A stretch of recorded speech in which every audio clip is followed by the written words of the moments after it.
शांतिनगर नाम के एक छोटे से गांव में विनय नाम का एक युवक अकेला रहता था। बचपन में ही माँ बाप को खो देने के बाद पिता की छोड़ी थोड़ी सी जमीन पर खेती करके वह अपना गुजारा चलाता था। न उसका कोई रिश्तेदार था, न ही कोई खास दोस्त। जिंदगी एक सूनी सी लकीर की तरह चल रही थी। उसे रोज देखने वाली पड़ोसन सुमन दीदी एक दिन अपनी बहन गीता से फुसफुसाते हुए कहती हैं, कितना सुलझा हुआ लड़का है ये विनय, सबसे इतनी अच्छी तरह पेश आता है। आज तक किसी से झगड़ा करते नहीं देखा। पर बेचारा अकेला है, रोज मेहनत करता है, फिर थका हारा घर आकर अपने लिए खाना बनाता है। मुझे तो इसका स्वभाव बहुत भाता है।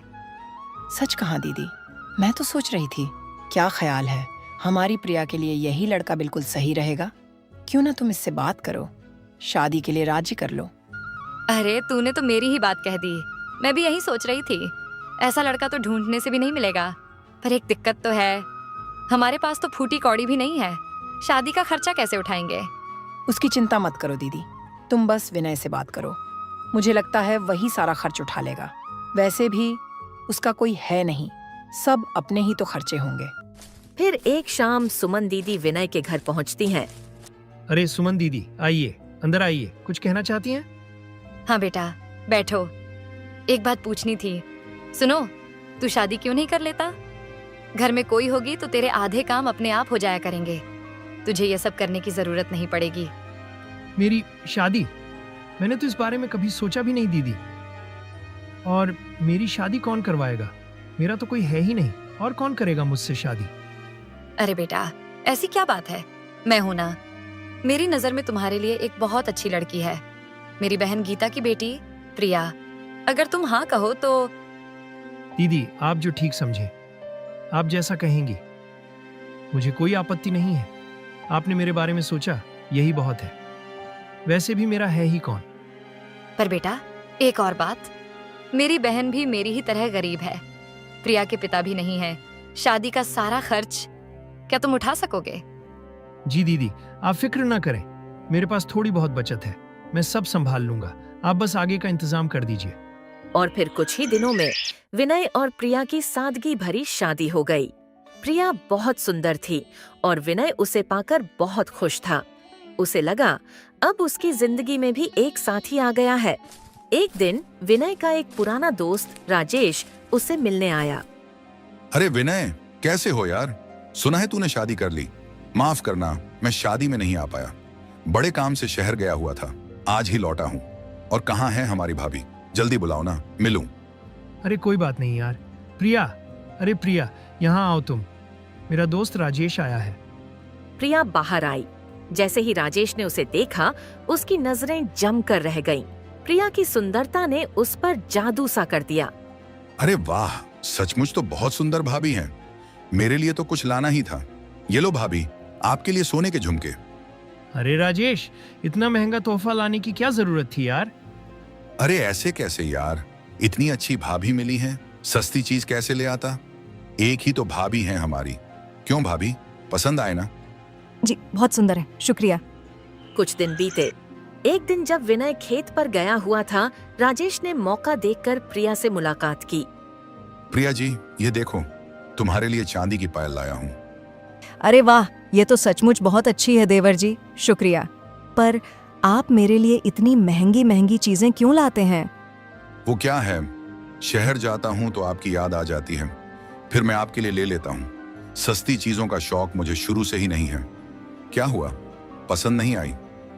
नहीं, ऐसी कोई बात नहीं है। मुझे तो ऐसी चीज बहुत पसंद है। बस मेरी बहुत इच्छा होती है अच्छे अच्छे गहने पहनूं, अच्छी अच्छी साड़ियां पहनूं, पर यहाँ तो कोई लाकर देता ही नहीं। जब लाते हैं भी तो बहुत साधारण चीजें लाते हैं।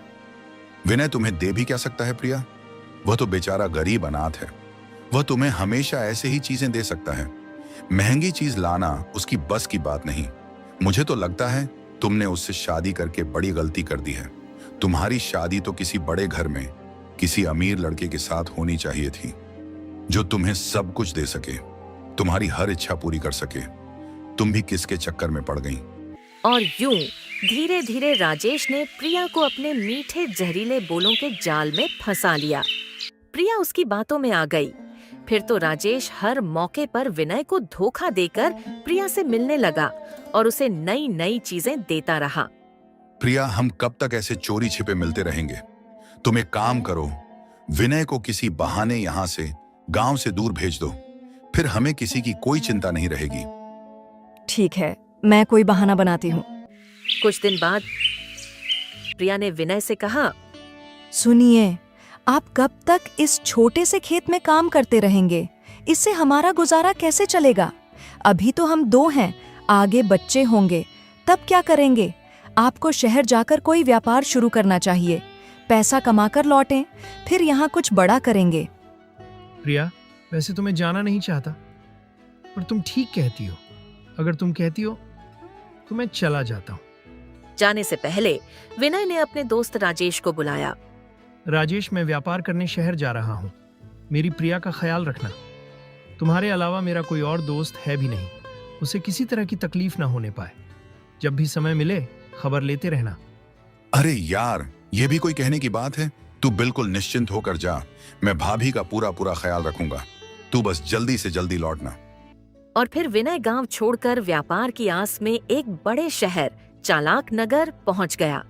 पहुंचते ही उसकी चप्पल फट गई। एक मोची दिखा। भाई साहब, मेरी चप्पल फट गई है, क्या आप इसे सी सकते हैं? हाँ हाँ, क्यों नहीं, दे दो, ठीक करके देता हूँ। अच्छा, कितने पैसे लगेंगे? अब क्या बताऊं, तुम कुछ दे देना। मोची ने चप्पल सी दी। विनय ने 5 रुपए दिए। अरे ये क्या है, 5 रुपये? भाई, आपने ही तो कहा था कुछ दे देना, मैंने तो 2 गुना करके दे दिया। आखिर आप चाहते क्या हैं? मैंने कहा था कुछ देना, तो मुझे कुछ चाहिए।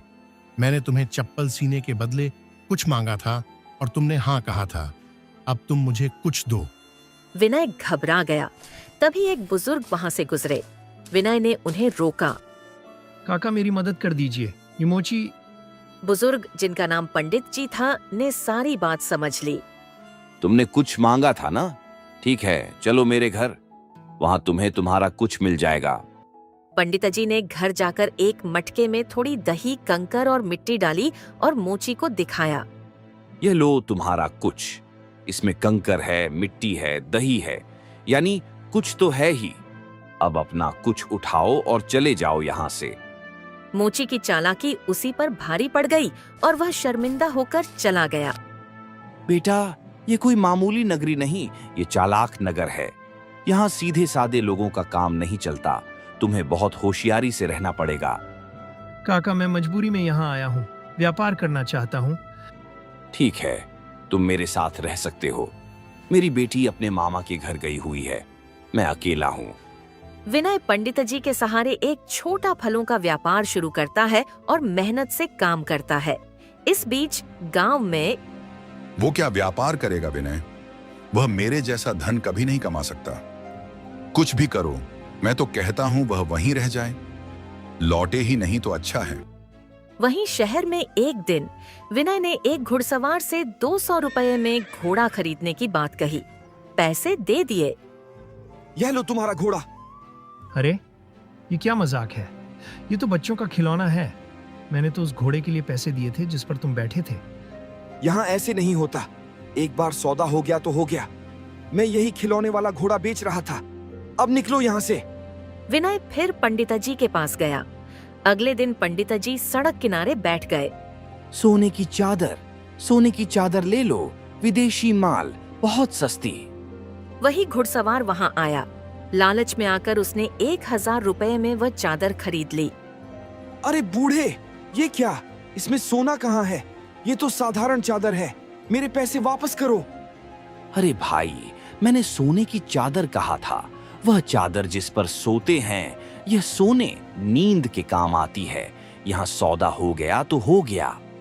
घुड़सवार की चालाकी उसी पर भारी पड़ गई और वह गुस्से में वहां से चला गया। वाह काका, आपकी बुद्धि का कोई जवाब नहीं। विनय, यहाँ सीधापन दिखाने से काम नहीं चलेगा, होशियारी दिखानी होगी। एक दिन एक अंधे व्यक्ति को देखकर विनय को हंसी आ गई। ए, तू मुझे देखकर हंसा। मेरी आंखें तेरे पास हैं, मेरी आंखें वापस करो। विनय उसे पंडित जी के पास ले आया। अगले दिन पंडित जी ने अंधे को बकरे की आंखों से भरी थाली दिखाई।